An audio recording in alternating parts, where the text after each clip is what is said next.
Wel, bore da, a chroeso i'r Oedfa bore yma, chroeso arbennig os ydych chi yn ymuno gyda ni. Ni'n mynd i gael Oedfa dipyn bach o wahanol bore yma, Oedfa fuddiol a cyfle i nifer i gymryd rhan. Nifer o beth ni wedi bod glwm gyda gwaith cysnogol dros yr haf, mis Awst, a cyfle i ni glywed am y gwaith yma fel bod ni yn gallu parhau i wyddio. Beth sydd wedi digwydd yn y gwersyllioedd cenedlaethau a gwaith efengylu sydd wedi digwydd dros y mis diwetha. Bydd cyfarfod heno 5 o gloch, a bydd Emyr yn harwennu, a bydd yn Oedfa gymryd. Cofiwch heno am 5 o gloch. Felly dim ysgol Sul y bore yma, ond bydd yn ystod yr wythnos bydd golgweddi nos Fawrth, ac yna clybiau yn ail ddechrau di Gwener wrth i'r tymor ysgol ail ddechrau y fory. Dyma'r cyfan. Un peth arall, casgar y mis, byddwn ni yn casglu gyfer Union, y Coleg Beibledd, a newn ni roi mwy o wybodaeth i chi erbyn wythnos nesaf. Casgar y mis, gwaith Union. Rwch ni weddio.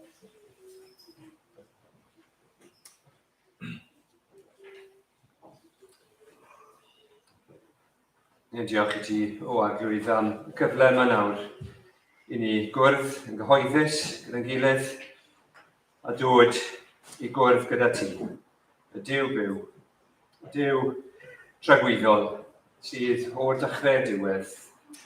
I ni yn ymwybodol bod ni ddim ond yma am amser byr, ond wyt ti yn dragwyddol. I ni ymwybodol yn bod ni yn llawn gwendidau beirniau. Ni'n dod at Dduw sydd yn berffaith ac yn santedd ac yn gyfiawn ac yn cysau drygioni. Ac eto ni yn diolch bod ni yn gallu dod i dy bresenoldeb di, oherwydd bod ni yn dod yn heifiant yr arwydd Iesu Grist. Diolch i ti y bore yma am ei fywyd e. Diolch i ti am ei aberth perffaith. Diolch bod ti'n dweud amdano fe, bod ti'n yn hollol fodlon ynddo fe. Ac ni'n sefyll bore yma, yr unig ffordd y gallwn ni sefyll o dy flaen di, yw yn ei gyfiawnder ni. Ni'n diolch i ti am hynny y bore yma. Ni'n diolch bod e wedi atgyfodi e bod e'n fyw. Ac ni'n dod at y ti y bore yma nawr, ti'n gwybod bob peth amdano ni. Ti'n gwybod beth yw meddyliau ni. Ti'n gwybod lle mae'n calonau ni y bore yma, sy'n ni wir eisiau bod yma, neu beidio. Ac yn ni yn gweddio Arglwydd. Bydden ni y bore yma yn profi dy rym di, yn profi dy bresenoldeb di. Bydde pob un ohoni yn gwybod y bore yma, mae ti sydd fyw, yn dad, mab ac ysbryd glân. Ac byddwn ni'n siŵr felly yn dod y bore yma gyda gyfidiau, pob math o bethau yn mynd ansydw ni. Ni'n gweddio byddwn ni yn gallu tywelu o dy flaen di, ac y bydde ti yn ein cysuro ni. Ac y bydde ti yn siarad yn ni trwy dair santedd ni. Ac y bydde beth ni'n clywed yn peri ni blygu a dyddoli di, yn rhyfeddu o mor fawr y dy ras di teg ata ni. Ac o mor berffaith wyt ti yn dy holl ffyrdd di. Ni'n gweddio na, dyfendus di arno ni. A dyfendus di ar ein gwlad ni hefyd. Wrth i nifer ddod felly adran gwyliau yn efu ar flwyddyn newydd. Ni'n gweddio Arglwydd, bydde ti yn rhoi egni newydd i dy eglwys di. Ac yn ysgwyd ni, ac yn peri ni i fod o ddifri am yr hyn i ni yn dweud i ni credu. Ni'n gweld bobl yn cwmpas ni, a'r goll, ac angen i ni'w hachub. Diolch i ti, bod gyda ni bobl sydd angen yn Iesu Grist. Bydd gyda ni nawr, a derbyn ni yn ei heigiau di. Amen. Amen. Diolch Dewi. Wel ie, croeso i chi i'r Oedfa arbennig yma. ar ddechrau tymor newydd. Nawr, thema yr Oedfa heddiw yw bod Duw yn siarad. Mae Duw yn siarad. Ni'n credu bod yna Dduw. A mae'r Duw yma, dyw e ddim jyst yn bodoli, yn bell i ffwrdd ac yn dawel, yn cadw i ffwrdd oddi wrthyn ni. Na, mae'n dod yn agos a mae e yn siarad gyda ni. Nawr te blant, sut mae Duw yn siarad? Beth yw rai o'r ffyrdd mae Duw yn gallu siarad gyda ni? Os yw'n gallu meddwl am ffyrdd mae Duw yn siarad? Pwys mynd i helpu fi, pwys mynd i fod yn ddewr. Sut mae Duw yn siarad? Go on, Brychan, ti'n gallu meddwl am rhywbeth. Oce, yn y Beibl, mae'n ateb gwych, arbennig, yn y Beibl. Rwy'n mynd i roi ateb arall. Mae Duw yn gallu siarad efo ni mewn lot o ffyrdd. Sut mae Duw yn gallu siarad efo ni? So pan mae rhywun yn siarad am y Beibl, neu'n siarad am Iesu Grist, mae Duw yn gallu siarad. Oce, chi'n dawel bore yma. Yr ateb gorau gyd, yr ateb gorau gyd yw yn Iesu. Yn Iesu mae Duw wedi siarad gyda ni mwy a clir, ond mae e hefyd yn siarad gyda ni yn y Beibl, sy'n sôn am Iesu. Mae'n siarad gyda ni trwy pregethu, mae'n siarad gyda ni wrth i ni ganu ac wrth i ni weddio. Mae'n siarad gyda ni yn y byd anhygoel yma, o'n cwmpas ni. Mae'n siarad gyda ni mewn lot o ffyrdd. O ddydd i ddydd, yn y pethau ni'n gweld, y pethau ni'n profi, mae Duw yn gweithio a mae'n trio dangos ei hun i ni.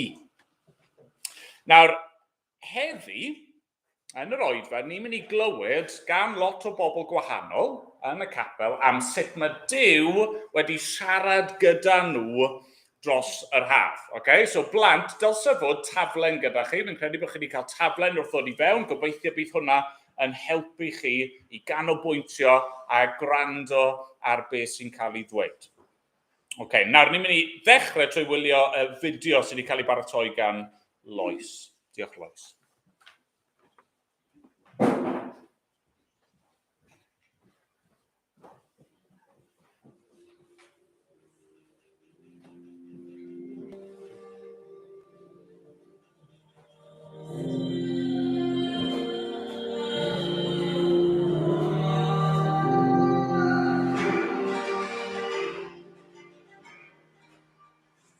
Y mae fy nefaid i yn gwrando ar fy llais i, ac yr wyf fi'n ein adnabod, a hwythau fy nhanlyn i.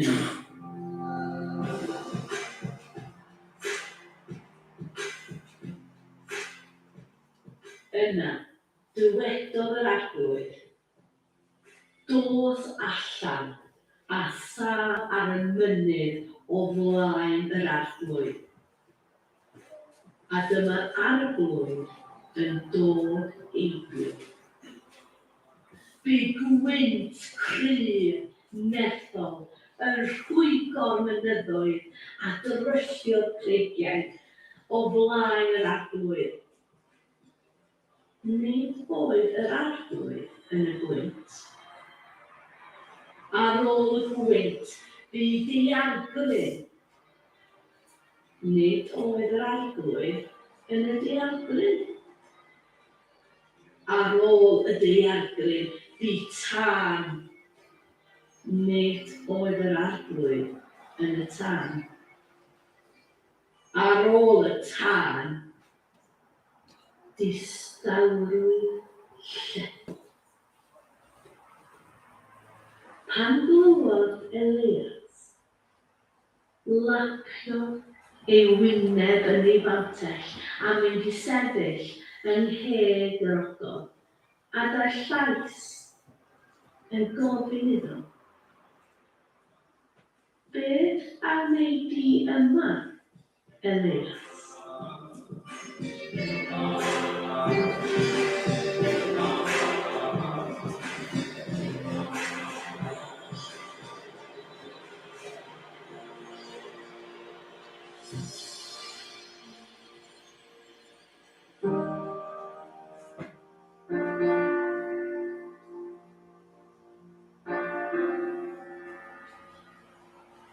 gan dewch arna. Dewch ata. Cliwch a byddwch fyw. Gwna'r a chwi gyfamod tragwyddo, fy ffyddlondeb sicr I Dafydd.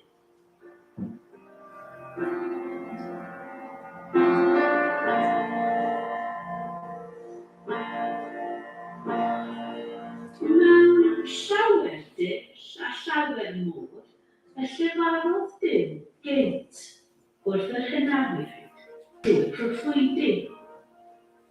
Ond, yn y dyddiau olaf hyn, llefarodd wrthyn ni mewn mab. Hwn yw'r un a benododd Duw yn etifedd pob peth, a un y gwnaeth y bydysawd trwyddo. Yw disgleirdeb gogoniant Duw, ac yn ei stamp ei sylwedd arno. Ac yn ei cynnal pob peth a'i air nethol.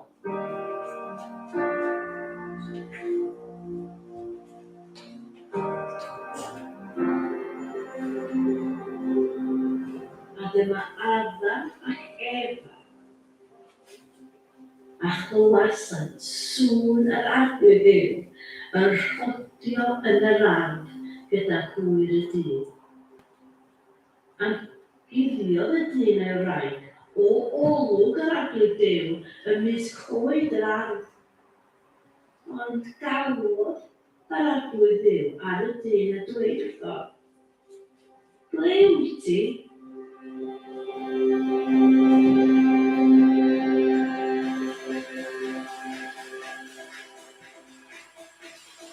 Mae llais yr arglwydd yn uwch na'r gyfrwch.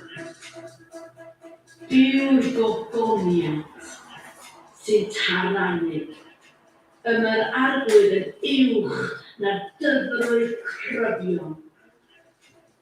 Mae llais yr arglwydd yn merthol. Mae llais yr arglwydd yn ogon negus. Mae llais yr arglwydd yn gryllio'r cedrwydd. Gryllio'r arglwydd credrwydd y Lebanon. Gwna'i Lebanon lanu fel sio, Sirinion fel uch ifan. Mae llais yr arglwydd yn fflachio'n fflamau tân.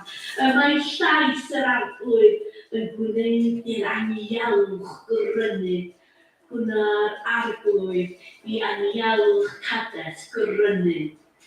Mae llais yr arglwydd yn gwneud i'r ungod lydnu, ac yn prysurodd genny'r llwydyn. Yn ei deml, dwed haid gogoniant.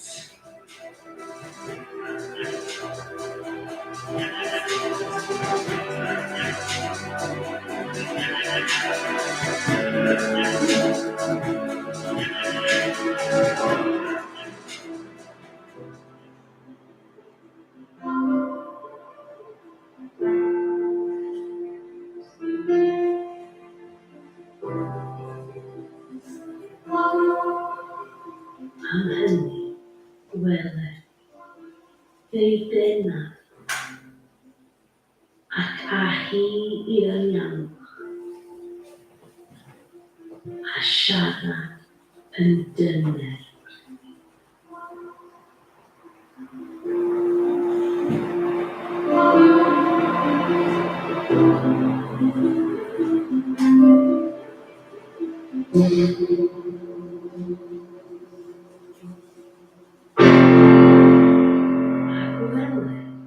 Ogoniant Duw Israel yn dyfod o ffordd y dwyrain, a'i lais fel sŵn dyfroedd lawer, a'r ddeiar yn disgleirio o'i ogoniant Y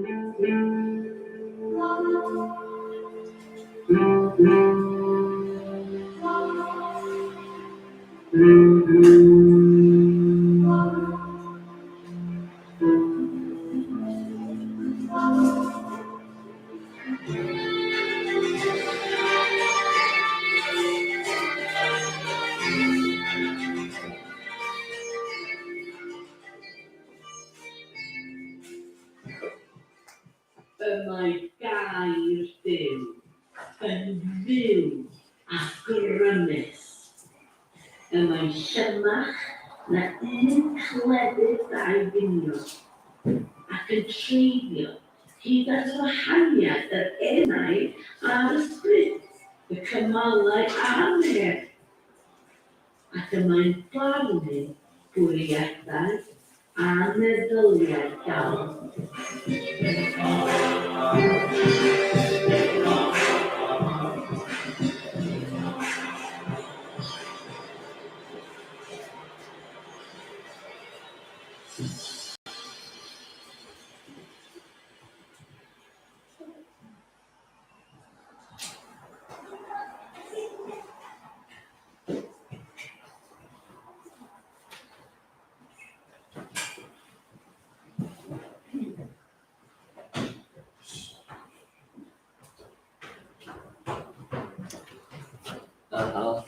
Fi'n Rodri a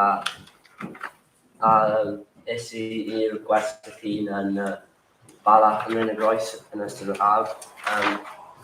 Oedd e'n wythnos braf iawn yn ei cael llawer o haul a dim ond y gyfle I cwrdd â ffrindiau eto ar ôl cyfnod mor hir I ffwrdd a cael neu chwaraeon a chwarae gemau yn yr haul. Oedd e'n neis mynd nôl i'r gwersyll ar ôl cael gymaint o amser I ffwrdd. Ar ôl colli 2 gwersyll yn ystod Covid. So oedd e'n neis gweld ffrindiau a cymdeithasu unwaith eto. Emyr oedd y caplan ar y gwersyll a oedd e'n siarad am bod yn blant I Abraham. A oedd e'n rhywbeth o'n I heb meddwl am y blant, sef bod ni eisiau bod yn blant I Abraham o ran derbyn yr anewyddion mae Duw roi iddo fe bod e'n mynd I derbyn cenedl fawr a bod ei blant e'n mynd I derbyn yr holl anewyddion yma y Duw yn roi Abraham. Ac oedd Emyr yn sôn am 5 peth dros yr wythnos, sef edifeirwch, ffydd, methiant, hunaniaeth a dyfalbarhad, a ni'n gweld y pethau yma ym mywyd Abraham. So pob dydd o'n i'n mynd trwy rannau gwahanol o stori bywyd Abraham. So yn gyntaf o'n i'n edrych ar edifeirwch, a beth I taro fi yn erchyll yna oedd bod Abraham yn clywed llais Duw. So llais Duw sy'n galw ar Abraham I edifarhau. Dim Abraham sy'n dod at yr arglwydd, ond bod yr arglwydd yn galw ar Abraham I ddod ato fe ac I edifarhau. A bod e'n neud yr un peth â ni, felly rhaid ni bod yn barod I daflu ein hunan ar drwygaredd yr arglwydd. Ac yn ail, o'n i'n edrych ar ffydd. Felly oedd Abraham o llawer amheuon ganddo fe, ond oedd ei ffyddau yn yr arglwydd, so e'n gweld yr holl anewyddion, I glywed yr holl anewyddion oedd yr arglwydd I roi iddo fe. Wedyn o'n i'n edrych ar fethiant, a yn credu Duw wedi siarad I fi yn y braeth yma. So ni'n teimlo weithiau ni'n gallu bod yn drist pan ni'n methu, pan ni'n cadw cwmpo I bechod bod ni'n edifarhau a rhoi ffydd yn yw. Cos mae dylanwad y gorffennol dal yn gryf arno ni, a ni dal yn I pechu, a oedd e'n dda I glywed bod bod pechod yn ddifrifol, ni yn cwmpo dro ar ôl tro, ond y peth pwysig yw bod ni'n dychwelyd at Duw. A oedd Emre yn dweud bod yn bwysig i ni barhau i edryfarhau, bod ni dim jyst unwaith yw edryfarhau, ond bod ni'n parhau i edryfarhau bob dydd, bob tro ni'n gwyddio, bod ni'n edryfarhau ac yn credu yn yr arglwydd, roi'n ffydd yn y fe, a bod ni'n neud hwnna trwy gariad. A wedyn bedwerydd ni'n edrych ar ein hunaniaeth fel Cristnogion, sut mae hunaniaeth Abraham yn niw, achos fe sydd yn darparu ar ei gyfrau. Yn achos Abraham mae Duw yn darparu yn y stori lle mae rhaid iddo fe mynd i aberthu Isaac, ond mae Duw yn stopio fe ac yn darparu hwrdd yn lle Abraham. A mae Duw wedi darparu i ni hefyd. Mae'n rhoi aberth yn ein lle ni trwy fab, a bod mae Duw yn darparu dros ni. Dyna sut mae Duw wedi darparu. Mae'n rhyfeddol bod wedi darparu i dangos cymaint o gariad i ni. A felly sut gallai'n hunaniaeth ni fod yn unrhyw arall. Bydd yn arfer yn ddistryw yn y byd yma. Ond bod ni'n hunaniaeth ni yn Grist oherwydd fe sydd wedi dangos cymaint o gariad i ni. Ac yn olaf, o'n i'n cael ei gofyn i dyfod barhau. Oedd Abraham yn cofio beth oedd Duw wedi addo iddo, ac oedd e'n cael ei olwg ar Duw drwy'r amser, a oedd e'n ymddiried yn yr arglwydd tan y diwedd. Oedd e'n ymddiried yn addewidion yr arglwydd, a yr holl addewidion yr arglwydd i barod wedi cyflawni ar rai, a felly oedd e'n ymddiried bydd e'n parhau i cyflawni, a ni'n gallu gwneud yr un peth sydd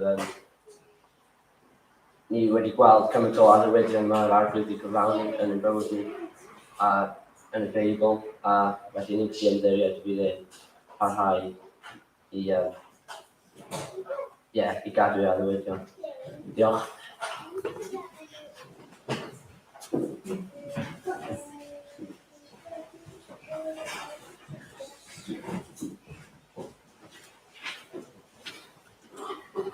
Trwy tipyn talach na fi felly. Reit, bore da. Amanda dwi, a diolch am y cyfle i gael rhannu gyda chi bore yma. A hoffwn i rannu gyda chi am rhywbeth mae Duw wedi'n atgoffa i haf yma. Nid rhywbeth o'r newydd, ond rhywbeth mae wedi atgoffa fi mewn ffordd gariadus iawn. Es i gynhadledd yn Aberystwyth, gynhadledd mudiad ar Ynghlyd Cymru am ddiwrnod, ac es i'r seminar ar y nos Fercher, seminar ar Efengyli.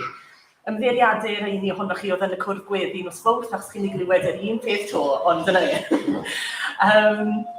A felly, yn fyr iawn, seminar oedd yn cael ei elwyddu gan Bethan Parry o Eglwys Rhydaman oedd y seminar ar Efengyli. Bethan oedd yn llywyddu, a beth oedd Bethan wedi gwneud, oedd wedi trefnu panel o bobl i eistedd yn y blaen a rhoi i profiadau nhw, rhannu profiadau nhw, sut oedd nhw wedi mynd ati yn diweddar neu'n eu bywydau nhw i Efengyli mewn gwahanol ffyrdd. A felly, yn gyflym iawn, oedd Lydia yna, sy'n eisiau ymlaen i fan hyn, Lydia am gyntaf, a rhannu profiadau ni o sut oedd hi di Efengyli rhan o'i gwaith i fel cynhadus yn Slovenia.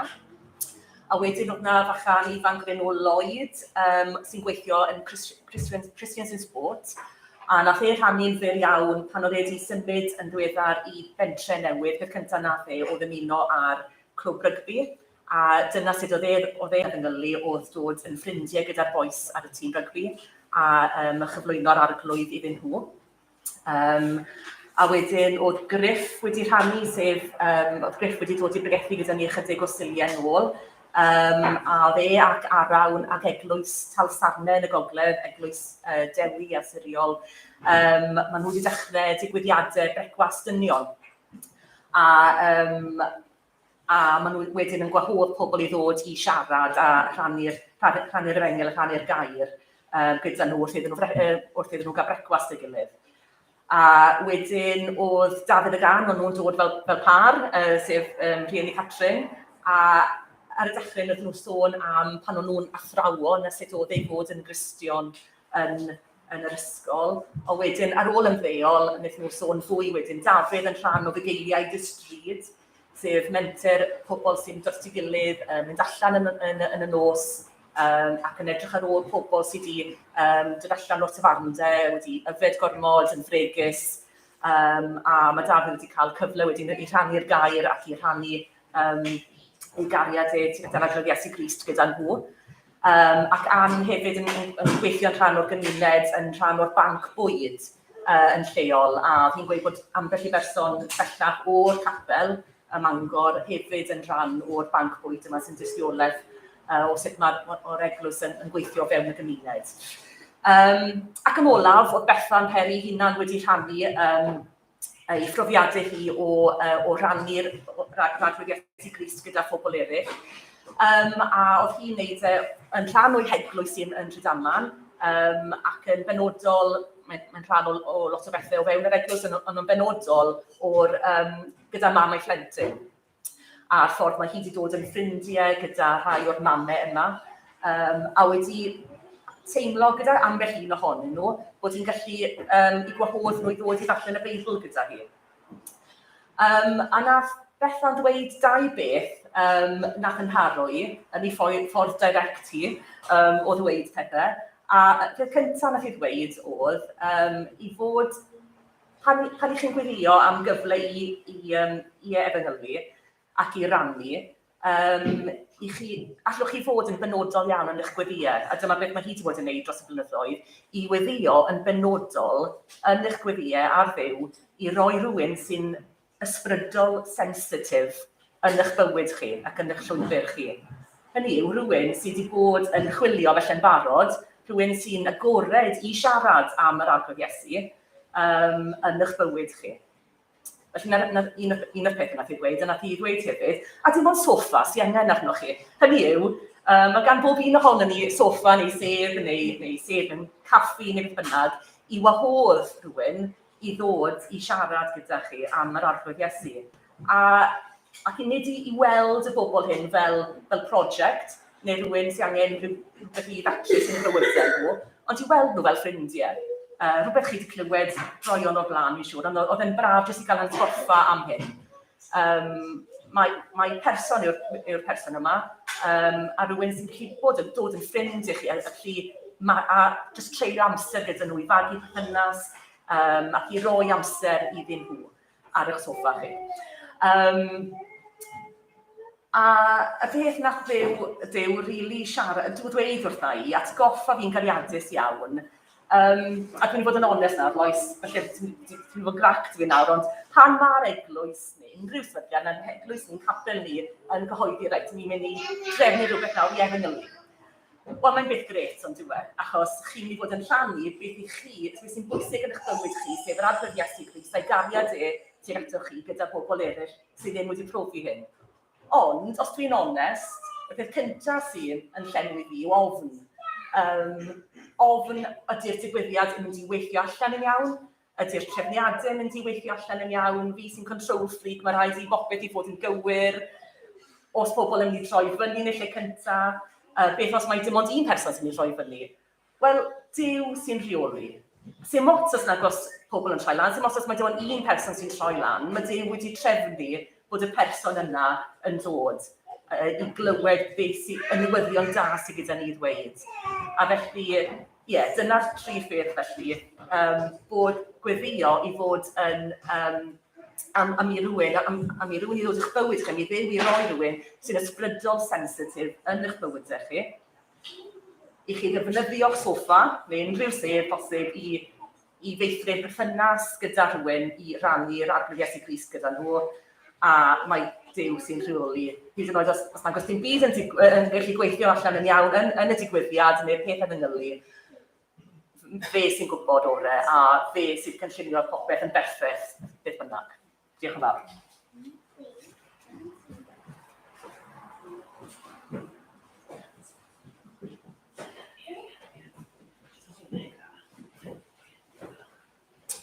Ni'n mynd i ganu gyda'n gilydd nesaf. Ni'n mynd i ganu can Arglwydd Tyrd a Llefarad i wrth i'n geisio bara dy sanctaidd air. Nawn ni sefyll i ganu gyda'n gilydd.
Ac o'n i yn y gwersyll iau, Hammer, gyda Cai, sydd wedi helpu fi sydd yn oedfa'n rhyw Cai mewn i siarad amdano gwersyll iaith a ffordd faint o hwyl dim yn ei cael a ffordd oes Duw yn siarad yn ffurf gwahanol. So, ti eisiau dweud Cai, falle, beth yw, o ti wedi gofyn ar stel i fyna'r gwersyll yn do? Ie, Covid ac o mam ddim yn trystio fi chwaith.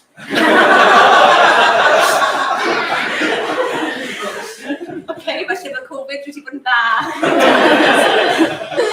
Bydde ti'n licio rannu, beth meddwl nôl ar gwersyll, beth yw atgofion gorau ti? Wneud ffrindiau gyda pobl o llefydd gwahanol, ac fi really di enjoy y water gun fight a slip and slide o'n lot o hwyl. A os yna rhywbeth arbennig sy'n sefyll yn y co, nes ti ddysgu yn yr wythnos? Wel, Dyw di yn brenin offeiriad proffwyd. Da iawn.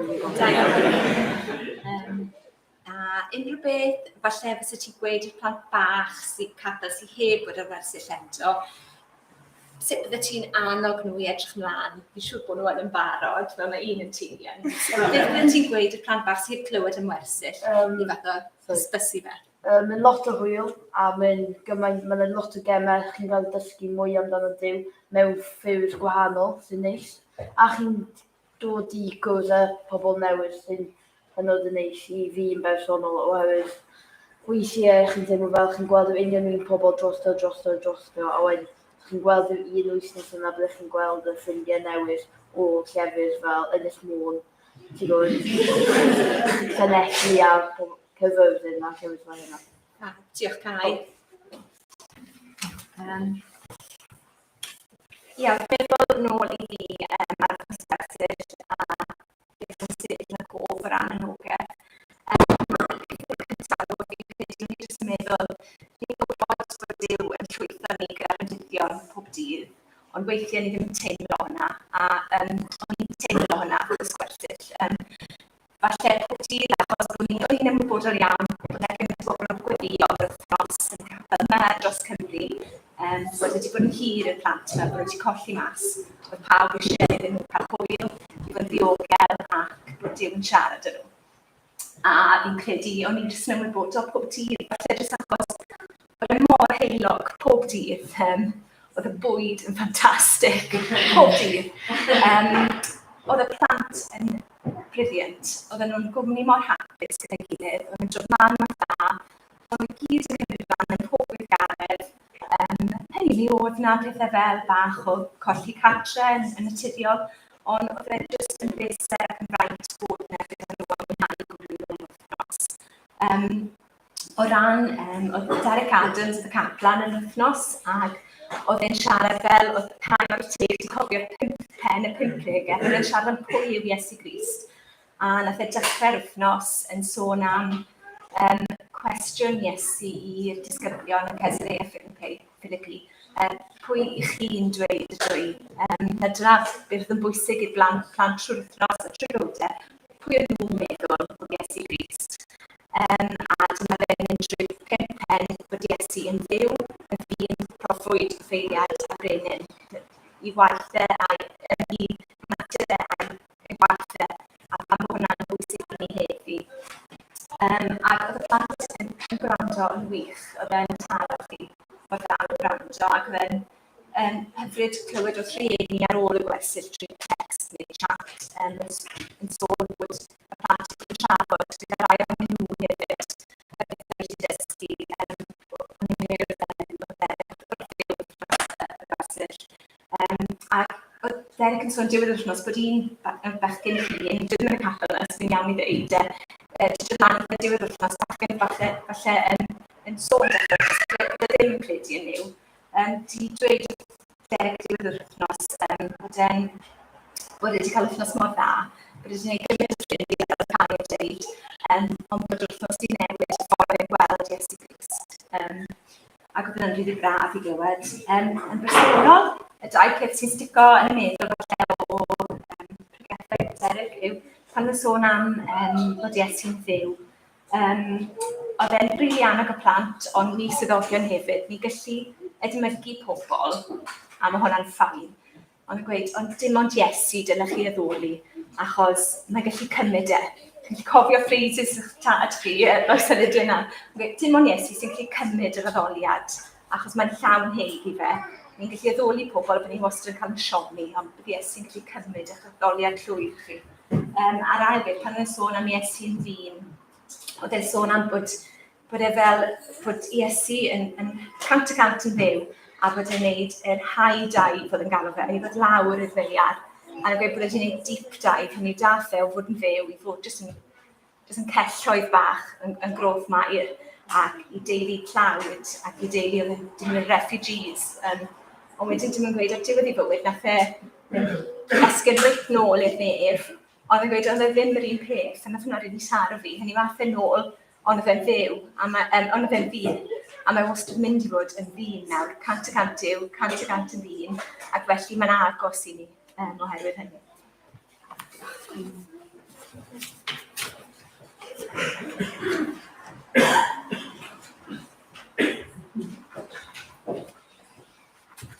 Wel, bore da, Bedwar ydw i, a o'n i ar y gwersyll gyda Leri a Cai a lot mwy ohonoch chi. A fi wedi cael wir bendith blwyddyn yma o dychwelyd nôl i'r holl bethau ni fel arfer yn wneud. A o'n i'n teimlo dyna'r prif ffordd oedd Duw wedi siarad i fi blwyddyn yma oedd jyst trwy bod gyda pobl Crist a teulu'r ffydd eto o golli hwnna trwy Covid a wedyn mynd nôl syth na ni wythnos cyfan gyda swyddogion sy'n Gristnogion a caplan gwych jyst yn pregethu a yn cael gweddio gyda'n gilydd a wedyn o hwnna yn cael gweddio gyda'r plant yn yr astudiaethau a gallu rhannu eu gofidion nhw gyda ni a ni'n gallu rhannu gofidion ni gyda nhw hefyd. A Duw rili wedi dangos i fi cymaint a pa mor bwysig yw hwnna i gael yn ein teulu eglwys ni a teulu ehangach hefyd, bod ni yn gallu dibynnu ar ein gilydd trwy beth mae Crist wedi rhoi i ni, bod ni'n gallu rhannu a gweddio dros ein gilydd. A ni'n rili gweld effaith hwnna blwyddyn hyn o cymaint wedi colli'r cymdeithas yna ni'n cael trwy y teulu'r ffydd, ond fel y blas bach yna o beth bydd y nefoedd fel. Mae fel yna, ond 1000 gwaith yn well hefyd. Mae jyst yn blas bach bob haf o beth yw hwnna yn y pen draw. So nath hwnna rili taro fi blwyddyn yma, ni rili di mwynhau hwnna. A wedyn, wrth gwrs, ar ôl gwersyll oedd y gynhadledd, ac ys i fwy o bendith o hwnna, a oedd awr i blant yn digwydd, a nes i wir fwynhau awr i blant blwyddyn yma. Mae'n dod gyda lot o sialensau, fel tywydd yn un. Oedd wedyn ni set o popeth lan, a wedyn, dim mynd i fod y glaw, wedyn rhy wyntog, a ni'n tynnu popeth lawr, a wedyn, dod nhw wedyn, oedd ni'n neud ati fewn, yn lle ti allan, a mae hwnna'n challenge, loes ddim efo llais, mae hwnna'n fath o challenge hefyd. Ond eto, cymaint o bendith, o yr holl grew o plantos oedd wedi dod i awr i blant. O'na lot o blant jyst yn really awyddus and excited i glywed am awr i blant. Oedd gen i un plentyn, diwrnod cyn awr i blant, oedd yn dod lan at y fi fel, o leia 6 gwaith y dydd. Bedwar, ti'n gwybod beth? Awr i blant fori, fi'n gwybod, fi'n sy'n trefnu fe, fi'n gwybod yna fori. Ond oedd e'n hyfryd gweld pa mor excited yn nhw eto i fynd i awr i blant. A o'n nhw'n excited i gael y straeon hefyd. A yn y 3 awr i blant, nath ni edrych ar coeden. Coeden yn y Beibl. A sut mae hwnna yn dysgu mwy i ni am ein hun, yn dysgu mwy am Duw, ac yn dysgu mwy am Iesu. So diwrnod cyntaf nath ni edrych ar hedyn bach. Rhywbeth rili bach, dinewed, eitha boring, really. Ond cymaint o potential sydd gyda'r hedyn yna. Beth sydd angen ar hedyn i tyfu? O mae angen haul a mae angen dŵr. A ni'n dangos beth sydd angen arno ni i dyfu.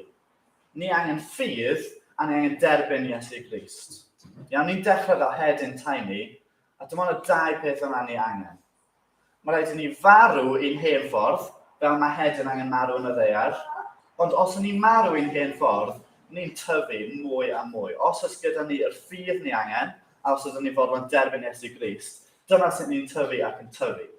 So dyna ni edrych yma diwrnod cyntaf o'r hedyn. Yr ail diwrnod, oedd ni edrych mwy ar y coeden wedi dechrau tyfu. Okay?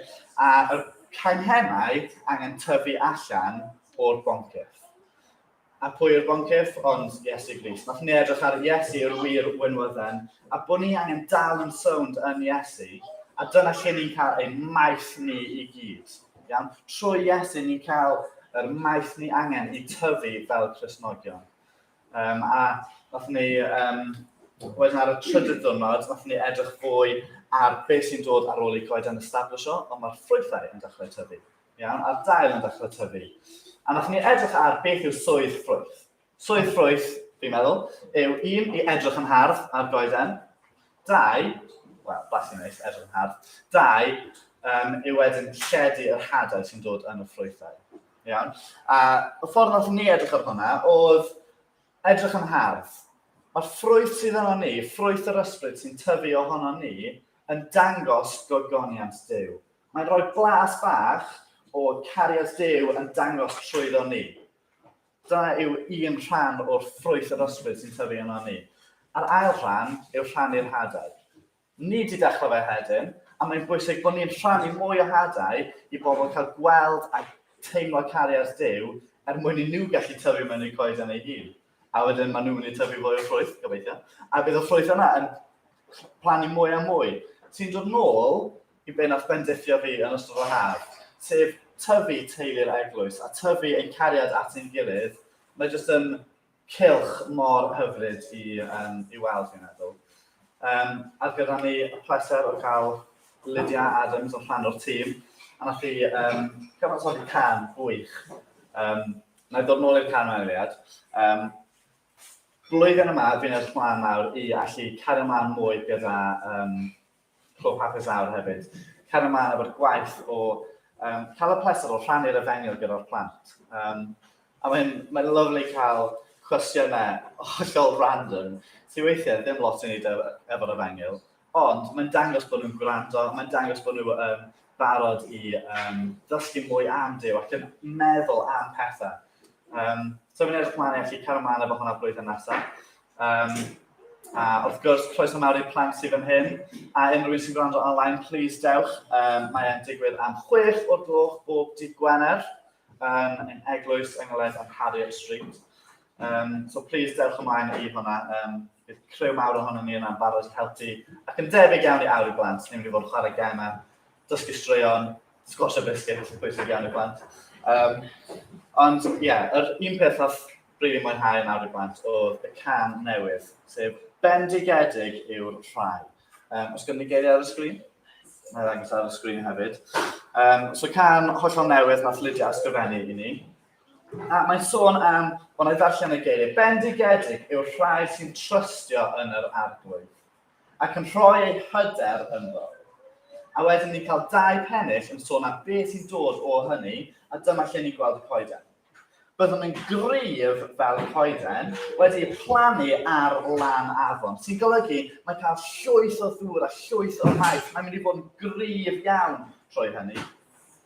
A'i gwreiddiau yn ymestyn allan i'r dŵr. Tydy hi ddim yn poeni pan ddaw sychder. Achos mae gyda fe cymaint, sori, ti'n trio catch o'r Bydde fe ddim yn poeni pan ddaw sychder, achos mae ar lan afon, mae'n cael llwyth o maith trwy'r adeg. Iawn? Mae ei dail yn aros yn wyrdd. Os dyw darn o goeden, darn o cangen ddim yn styc i'r boncyff, mae'n mynd i farw. Mae rhaid i ni fod yn styc i'r boncyff mwyn aros yn wyrdd. Bydd ei dail yn aros yn wyrdd, heb ofni pan daw sychder. Bydd ei ffrwyth yn dal i tyfu a thyfu ac yn tyfu ac i thyfu. Iawn? Trwy ffydd yn Iesu Grist, trwy'r gair sydd gyda ni, a'r gobaith yn Iesu Grist, ni'n gallu tyfu a tyfu a tyfu. Dyw e ddim yn golygu bydd dim amser anodd. Fel mae'n dweud, pan ddaw sychder, mae sychder yn dod, ond ni dal yn gallu tyfu. Mae amser anodd yn dod weithiau, ond ni dal yn gallu tyfu trwy Iesu Grist. Nawr, ni'n mynd i trial canu'r gan. O rhai o chi, especially plant, yn dyfynu arno chi i ganu hefyd, os ydych chi yn awr i blant, a pawb arall sy'n gallu canu, yn trio canu ymlaen.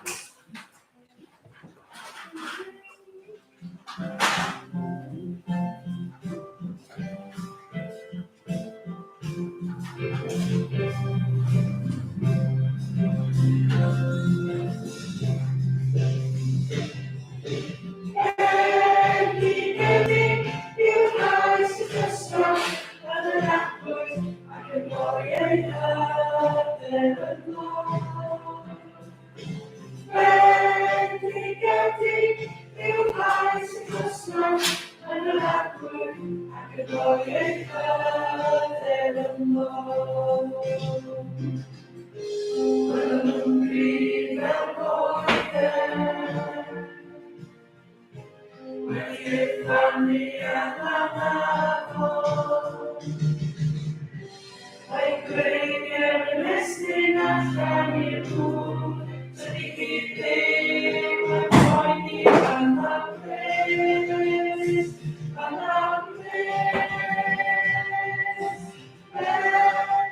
Helo, Luned ydw i. A dwi'n mynd i jyst cymryd yr amser i weddio a diolch i Dduw am yr holl bethau i ni wedi clywed gan bawb bore yma. O Dad, diolch i ti am yr holl cyfleoedd anhygoel i ni wedi cael dros yr haf i glywed am yr Efengyl a'r newyddion da sydd gyda ti ar ein cyfer ni. Yn diolch am y gwersyll hun, a'r ffaith oedd cymaint o bobl ifanc wedi gallu cwrdd â'i ffrindiau eto ar ôl cyfnod mor hir heb gallu gweld ei gilydd mewn person o Dad. Yn diolch hefyd am y tywydd da, a'r ffaith bod hwnna wedi galluogi i'r pobl ifanc i allu fynd mas ar y dŵr ar llyn y bala a i fwynhau dy heilion ni trwy'r tywydd a gallu mwynhau yr haf hefyd o Dad. Yn diolch hefyd am y pregethau oedd Emyr wedi rhannu gyda'r plant a pobl ifanc yn siarad am Abram. A fel oedd Rhodri'n dweud yn sôn am edifeirwch, ffydd, methiant, dyfalbarhad a hunaniaeth o Dad. Yn gweddio bydde di yn siarad yn calonnau y pobl ifanc hynny sydd wedi clywed am y gwirionedd hynny a'i bod nhw yn dod i gredu hunain bod Iesu yn arglwydd arnyn nhw fel yn arglwydd ar Abram a'r ffordd oedd yr arglwydd wedi rhoi gymaint o addewidion a dangos trwy marwolaeth Iesu Grist bod yn arglwydd ar y cyfan ac yn arglwydd ar eu bywyd nhw hefyd o Dad. A'i bod nhw yn rhoi bywyd nhw i ti ac eisiau byw fel Cristnogion yn dy enw di o Dad. Yn gweddio hefyd am y gwersyll iau, a rhai ni falle sydd ddim wedi gallu bod ar wersyll o gwbl tan yr haf yma, Dad, ac yn diolch i ti bod y cyfle hynny wedi dod o'r diwedd, a'i bod nhw wedi gallu creu ffrindiau newydd a mynd i pentre nant. Yn diolch hefyd bod nhw wedi aros yn saff, fel oedd Leri'n gweud, a bod nhw wedi gallu mwynhau y tywydd hefyd a'r bwyd mor hyfryd. Ac yn gweddio bydden nhw hefyd yn dod i ddeall pwysigrwydd y gair a i bod nhw wedi dod i i ddeall pwy yw Iesu Grist, falle am y tro cyntaf, Dad, ac yn gweddio am rheini sydd hefyd sydd falle wedi dod o eglwysi sydd yn fach iawn a heb unrhyw un arall o'i oedran nhw, neu falle bod pobl wedi dod i'r gwersyll sydd rioed wedi clywed am Iesu Grist ac am yr arglwydd, a'i bod nhw falle ddim â unrhyw ffrindiau sydd yn Gristnogion. A'i bod nhw yn dod i sylweddoli pa mor bwysig yw Iesu a yw y Beibl yn eu bywyd nhw, a'i bod nhw hefyd yn dod i ddeall beth yw'r efengyl iddyn nhw, a'i bod nhw yn dod a rhoi bywyd nhw i Iesu Grist hefyd. Ac yn diolch hefyd am Oncle Gwydion ac Aunty Catrin yn yr gwersyll llun hefyd, ac yn diolch am eu darpariaeth nhw eu witness nhw hefyd gyda'r pobl maen nhw yn gweithio gyda o ddydd i ddydd, ond holl gwersylloedd arall hefyd, achos bod nhw wedi bod mor brysur dros yr haf, ac yn gweddio bydden nhw yn cael cyfnod o orffwys hefyd ar ôl dilyn haf mor brysur o Dad. Yn gweddio am y gynhadledd ac am awr i blant, ni mor ddiolchgar yn bod ni'n cael y cyfle i allu i ddod at ein gilydd fel cyd-Gristnogion yn y Gymraeg hefyd o Dad, yn bod ni'n gallu addoli a cwrdd yn ein iaith ein hunan, a bod ni'n gallu mwynhau wythnos cyfan yn Aberystwyth i ddod at ein gilydd bob blwyddyn ac yn diolch bod ni wedi gallu gwneud hynny am y tro cyntaf ers Covid. Yn diolch hefyd am y plant, oedd mor anweddus i glywed am yr arglwydd, a oedd moyn dod i gael ei blant ac i gael mwynhau glywed am Iesu a goeden a dysgu sut mae yr efengyl a'r newyddion da mor bwysig i ni, ac i deall mwy am Dduw a'i ofnod a deall pa mor fendigedig yw a beth all Iesu dros ni. Diolch iddyn bod ni'n gallu dysgu am yr Iesu trwy'r gair, a bod ni'n gallu rhannu'r efengyl fel y bod Manson dweud, bod ni'n gallu rhannu'r efengyl trwy'r gwaith yn clybau lleol, digwyddiadau capel, am bod ni'n gallu rhannu'r efengyl gyda ein ffrindiau a'n teuluoedd. Yn gweddio bydd y Duw yn rhoi cyfleoedd i ni rannu yr hyn ni wedi dysgu a sydd wedi digwydd i ni dros yr haf, bod ni'n gallu rhannu'r profiadau anhygoel yma gyda ein ffrindiau, ein teuluoedd o'r profiadau ni wedi cael. Diolch hefyd am y cyfleoedd newydd yma sydd gyda ni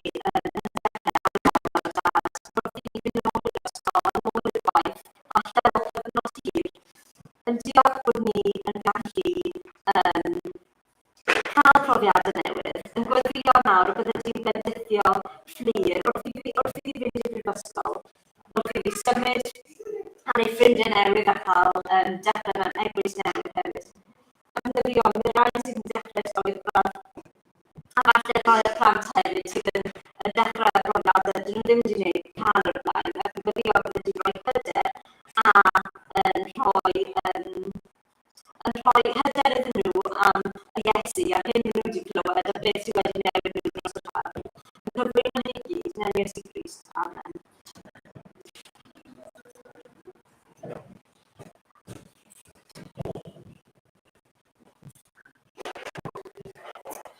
Iawn o'r plant, chi wedi bod yn eistedd mor dda a wedi bod yn gwrando mor dda o'r yma, ond fi angen eich help chi am y bit nesaf. So, os chi eisiau stretch y pwysau, dewch lawr, a tra bod chi'n dod lawr, na i just dweud chydig bach am beth mae Duw wedi bod yn dweud wrthyn ni fel teulu. So, i ddechrau off, cyn y haf, nathon ni fel teulu really buddio o amser gyda chi, ein brodyr a chwiorydd, wrthyn ni wneud pethau fel barbecues, wrthyn ni mynd i'r traeth, nathon ni really buddio cael yr amser gyda chi, yn mwynhau, cael sgwrsio gyda chi heb y plant. yn mwynhau y plant yn chwarae gyda'i gilydd, yn mwynhau gweld nhw, yn mwynhau ysgol Sul, i fod yn siomedig pan daethon ni yn y haf a doedd dim ysgol Sul. Oedd hwnna oedd yn drist, ond ar y llaw arall fel rhiant, ti'n bod, mae'n rili braf i glywed bod ni'n edrych ymlaen at mynd ac yn mwynhau. So ni'n mynd i canu un o'r caneuon chi'n cyfarwydd iawn gyda o'r ysgol Sul, sydd wedi bod bach o soundtrack i'n haf ni. Ni'n cael llais bach yn nghefn y car yn canu pob tro ni'n mynd ar daith, yn canu Mae Duw ni mor fawr. So gobeithio plant chi'n cofio, wedi bod amser hir dros y haf, ond gobeithio fiwch chi sefyll a dangos i ni sut mae Duw ni mor fawr, fi angen help. Sut mae'n mynd, guys? Mae Duw ni mor fawr, mor cryf ac mor nethol, does dim y tu hwnt iddo e. A wedyn, fe wnaeth y mynyddoedd, creodd y moroedd, gosododd y ser yn ei lle. So, gobeithio, newch chi sefyll a ni bach o dawnsio a dangos i ni sut mae'n mynd, fel bod pawb arall gallu ymuno mewn gyda'r symudiadau hefyd, oce? Ydych chi'n barod? Ia? Come on then.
So bydd y can nesaf yn meddwl mwy am yr hyn ni wedi bod yn meddwl yn syml iawn gyda'r plant, am y ffaith bod Duw yn siarad â ni trwy creadigaeth, fel ni wedi clywed bore yma, mae'n siarad â ni trwy Iesu, a dyna yw geiriau can nesaf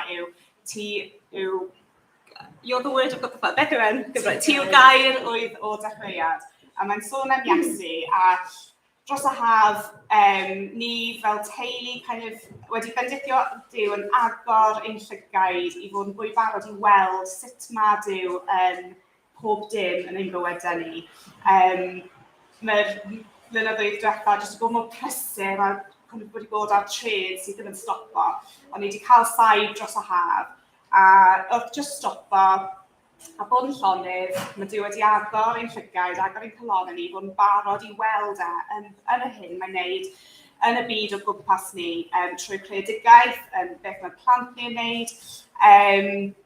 A mae'r adnodau yma wedi bod yn bendith mewn. So Caerdydd agwyd ydw, a'r holl galon ac archenaid a'r holl nerth. Mae'r geiriau hyn yr wyf yn ei gorchymyn i ti heddiw i fod yn dy galon. A dyma bit ni eisiau rhoi mewn i practis yn bywyd ni wrth i ni dechrau tymor newydd nawr.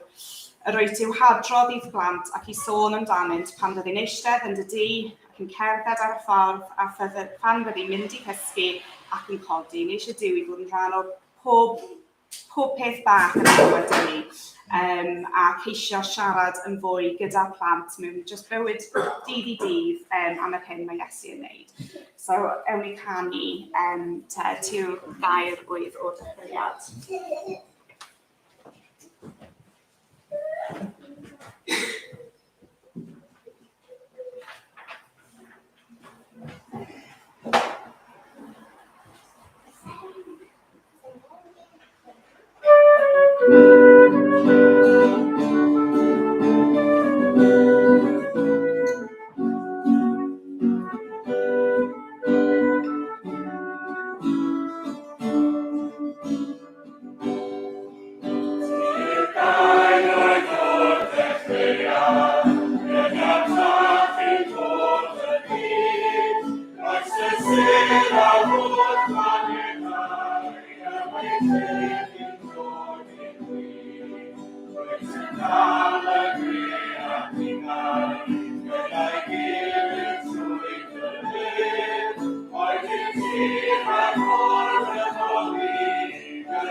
Wel, diolch i bawb sydd wedi cyfrannu. Diolch am bod mor agored, mor onest. Diolch hefyd, mae eisiau diolch i Lois, nath lot o'r gwaith trefnu ar gyfer yr Oedfa bore yma. Oedd yna ryw eironi yn paratoi Oedfa ynglyn â Duw yn siarad tra bod Lois ei hun heb lais. Ond, diolch i ti, Lois. I ni'n mynd i ddarllen o Air Duw. Eisiau ni treulio chydig o amser yn meddwl am be mae Duw yn dweud wrthyn ni fan hyn yn llythyr Iago. Llythyr Iago, dylse'r geiriau bod ar y sgrin gobeithio? Na, sori, dyn nhw ddim. Felly, os nag oes Beibl dych chi, gwrandewch yn astyd. Iago, pennod 1, ac adnodau 16 i 25. Dyma gair Duw. Peidiwch a chymryd eich cam arwain, fy nghyfeillion annwyl. Oddi uchod y daw pob rhoi da a phob rhodd berffaith. Disgyn y maint oddi wrth dad goleadau'r nef, ac iddo ef ni pherthyn a chyfnewid na chysgod troadau'r rhod. O'i fwriad ei hun, y cenhedlodd ef ni trwy air y gwirionedd. Mwyn i ni fod yn fath o flaenffrwyth o'i greaduriaid. Ystyriwch fy nghyfeillion annwyl. Rhaid i bob un fod yn gyflym i wrando, ond yn araf i lefaru ac yn araf i ddigio, oherwydd nid yw dicter dynol yn hyrwyddo cyfiawnder Duw. Ymaith gan hynny a phob aflendid ac ymaith ar drygioni sydd ar gynnydd, a derbyniwch yn wylaidd y gair hwnnw a blanwyd ynoch, ac sy'n abl i achub eich yneidiau. Byddwch yn weithredwyr y gair, nid yn wrandawyr yn unig, gan eich twyllo'ch hunan. Oherwydd, os yw rhywun yn wrandawr y gair ac nid yn weithredwr, mae'n debyg i un yn gweld mewn drych yr wyneb a gafodd, fe'i gwelodd ei hun ac yna, wedi dod fynd i ffwrdd anghofiodd ar unwaith pa fath un ydoedd. Ond am y sawl a roi sylw dyfal i berffaith gyfraith rhyddid ac afaliodd ati, a dod yn weithredwr ei gyfynion, ac nid yn wrandawr anghofus, bydd hwnnw yn ddedwydd yn ei weithredoedd. Mae lot o bethau yn yr adran yma, dim amser gyda ni edrych yn fanwl arni. Beth i fi eisiau pwysleisio yw hyn, mae Iago'n sôn fan hyn am bobl sydd yn gwrando ar y gair, ond mae'n pwysleisio mor bwysig yw i weithredu ar y gair. Nawr, ni wedi clywed bore yma gan lot o bobl am sut mae Duw wedi bod yn siarad. Maen nhw wedi bod yn clywed, wedi bod yn gwrando ar beth mae Duw yn dweud wrthyn nhw, a falle bod Duw wedi siarad gyda chi dros yr haf. Gobeithio bod e. Falle bod Duw wedi bod yn siarad gyda chi bore yma, yn yr Oedfa yma. Gobeithio bod e. Ond be mae Iago'n dweud yw, mae'n berygl bod ni'n gwrando, ni'n clywed ac yna'n mynd i ffwrdd a ddim yn gwneud unrhyw beth amdano fe. A mae Iago'n dweud fan hyn, mae Duw yn dweud wrthyn ni trwy Iago, mae'n rhaid i ni nid just clywed a gwrando, mae'n rhaid gweithredu. Nawr, ni gyd yn gwybod sut mae hwnna'n gallu edrych. Blant, fi siŵr bod chi gyd i cael rhyw adeg lle mae mam neu dad yn dweud wrthych chi, cer i lanhau dy stafell. A chi wedi clywed, ond chi ddim wedi gwneud, chi ddim wedi gwrando. So, hwnna ddim yn beth da, ydy e? Na, chi fod i, nid just clywed, chi fod i ufuddhau. Neu falle bod chi wedi cael sefyllfa o'r blaen lle mae rhywun yn dweud, o, dere draw fan hyn, a na i roi gei di losin. Ond wedyn chi wedi clywed nhw'n dweud hwnna, ond chi ddim wedi ymateb yn syth. Ac erbyn i chi fynd draw yna, mae'n rhy hwyr, a mae'r losin i gyd wedi mynd. Pam? Achos bod chi ddim wedi gweithredu, ddim wedi ymateb. Nawr mae Iago fan hyn, mae'n rhoi 3 picture, right? 3 darlun i ddangos i ni pam bod e mor bwysig bod ni yn gwrando ac yn gweithredu ar air Duw. Mae 'da fi rai pethau i helpu ni ddeall. Mae'r darlun cyntaf yn adnod 18. Mae Iago'n dweud, o'i fwriad ei hun, cenhedlodd ef ni trwy air y gwirionedd. Mae Iago'n dweud bod gair Duw, pan mae'n dod, mae yn gallu ein cenhedlu ni. Nawr, beth yw cenhedlu? Wel, mae hwn falle'n helpu ni ddeall. Falle. Cenhedlu yw rhoi bywyd. Cenhedlu yw beth sy'n digwydd pan mae pobl yn cael babi. Mae yna rhywbeth newydd. Mae yna fywyd yma'n sgeri.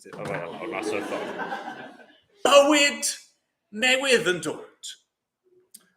Mae'r Beibl yn dweud bod ni yn farw, bod dim bywyd gyda ni, bod ni ddim yn nabod Duw, bod ni ddim yn blant i ddim.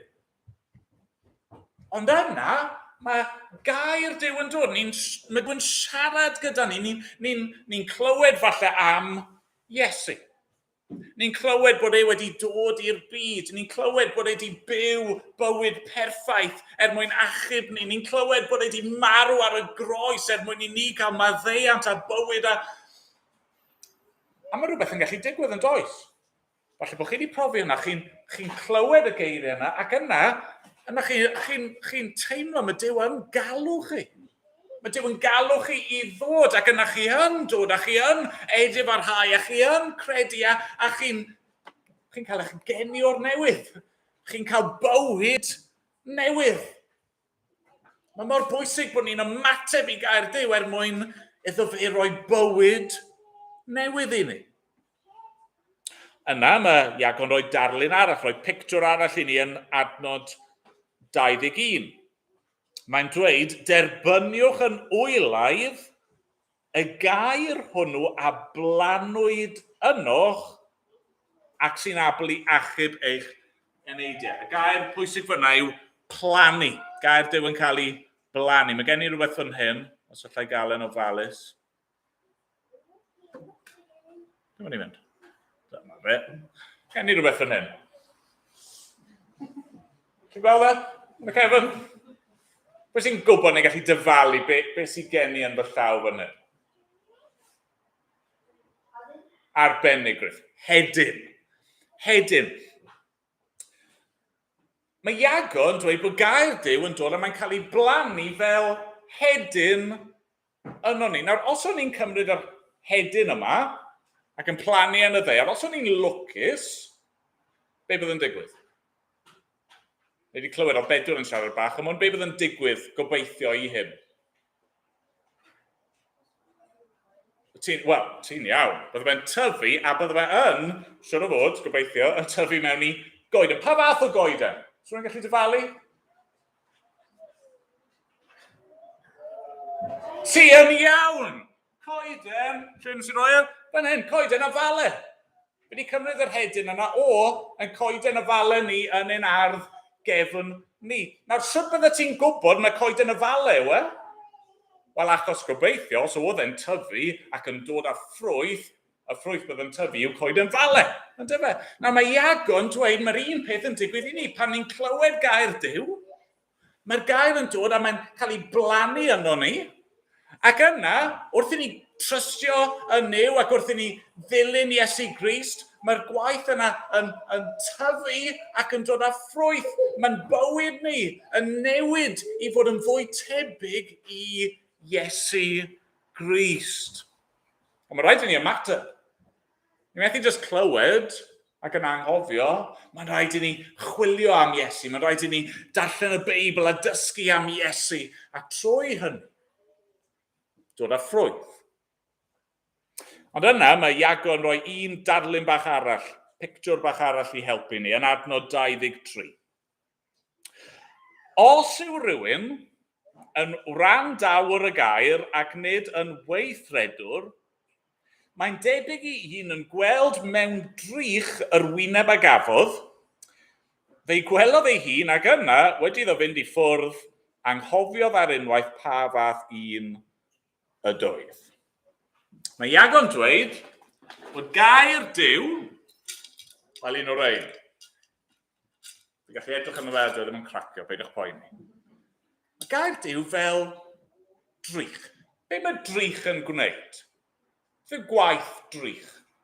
Beth yw pwynt drych? Y seta. Ie, mae'n adlewyrchu rhywbeth, a ni'n defnyddio drych mwyn gweld ein hunain, nag yni. Weithio ni ddim yn hoffi be ni'n gweld, ydyn ni? Wel, mae'n od, nag yw e. Chi'n gallu gweld lot o bethau amdanoch chi'ch hun, yndych chi? Gallu gweld pan mae fy nwylo i'n ffrwnt, fi gallu gweld pan mae fy'n rhaid a'n coesau, a rhywfaint o'n nghefn, ond un peth fi byth yn gallu gweld just ar ben fy hun yw fy ngwyneb i. Allai fod efo pob math o mes, mae rai pobl yn tŷ ni, weithio maen nhw'n dod lan at y fi, efo pob math o mes dros i wyneb a sdim syniad yn nhw. Pam? Wel, achos dyn nhw ddim di edrych yn y drych. A mae Iagon fan hyn yn dweud bod gair Duw, mae Duw yn siarad gyda ni, a mae hwnna fel drych. Mae'n dangos i ni ein methiant ni. Mae'n dangos i ni ein camgymeriadau. Wrth i ni ddarllen y Beibl, ni'n gweld Iesu, a ni'n gweld beth mae Duw eisiau ar ein cyfan ni, a ni'n gweld yr adegau hynny ni di wneud pethau'n wrong. Ond yna mae gair Duw yn dangos i ni. Sut i newid. Mae gair Duw yn arwain ni i fyw fel mae Duw eisiau ni. Os i chi bore yma, yn gwrando, yn clywed be mae Duw yn dweud wrthych chi a ddim yn gweithredu, mae Iago'n dweud, mae fel petai chi yn edrych yn y drych a chi'n gweld bod chi snot yn dod lawr eich trwyn a siocled rownd eich ceg a cwsg yn eich llyged am eich gwallt chi os oes gwallt chi yn mes i gyd a chi'n edrych ar hwnna ac yna chi jyst yn cerdded mas o'r tŷ. Yn anwybyddiaeth, ddim yn trial wneud eich hunan i edrych fel i chi fod yn edrych. Mae gair Duw, mae'n werthfawr a mae Duw yn siarad gyda ni a mae'n wych i glywed be mae Duw yn dweud. Ond mae eisiau ni nawr i weithredu, i weddio, gofyn i Dduw, Arglwydd, helpa fi nawr i ymateb i beth wyt ti wedi dweud yn dy air di. Amen. Amen. Ni'n mynd i ganu eto wrth i ni orffen yr Oedfa yma. Ni'n mynd i ganu o eglwys cod a gwisg dy arfogaeth di. Gwrando alwad Crist ein brenin. Ac ymlaen, nhw'n ni sefyll i ganu dyn gilydd.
Arglwydd yn Duw, ni'n diolch i ti unwaith eto. Dywod ti yn Dduw sydd yn siarad, yn datguddio dy hun. Ni'n diolch bod ti wedi siarad yn yr arglwydd Iesu, wedi siarad trwy dy air di, wedi siarad yn y greadigaeth. Arglwydd, diolch bod ti yn siarad â ni yn awr. Bore yma, fan hyn, yn galw arna ni i ddod ato ti. A ni'n gweddio, neu di'n helpu ni nawr, i beidio bod yn randawyr yn unig, ond i fod yn rai sy'n gweithredu. Helpa ni ymateb. Helpa ni i ddod a dy geisio di a dy ddilyn di. Arglwydd derbyn a mawl a clod i gyd. Bendithian ni nawr, Arglwydd. Bendithian amser ni o rannu a chymdeithasu gyda'n gilydd nawr. Da'r bydd yng nghanol y cwbl. Amen bod ni'n gofyn yn enw ac yn heiddiant yr Arglwydd Iesu Grist. Amen.